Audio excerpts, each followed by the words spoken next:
say management of groundwater, it begins from assessing the resource potential, and by so doing, you get to know how much groundwater you have in the system. In addition to that, having known how much groundwater you have in the system, it needs to be monitored to be able to know the trend as to whether you are consuming too much of the groundwater or you are kind of losing groundwater to some kind of anthropogenic activities and so many other things that go with the general management of the resource. We have regulation LI 1827, which seeks to guide the harness and the management of groundwater resources. And what it does,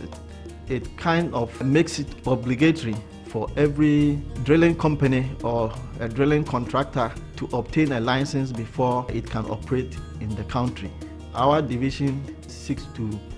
ensure that people who are engaged in the groundwater drilling activities comply with the regulations,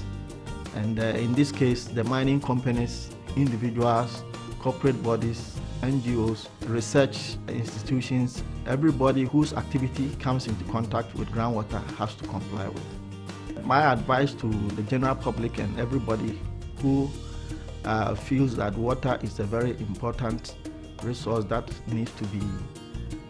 managed carefully and sustainably is that it is a limited resource, and if not managed well, we can lose everything. Groundwater is such that once contaminated, it may either not be remedied at all, or if it can't be remedied, the cost of doing that may be so exorbitant that it becomes almost impossible to do it. So we should try as much as possible to do things in such a way that groundwater will always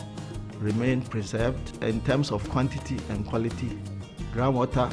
would be protected, and we can be sure that we can get continuous resource that we of the present generation can use, and also the future generation can also use it.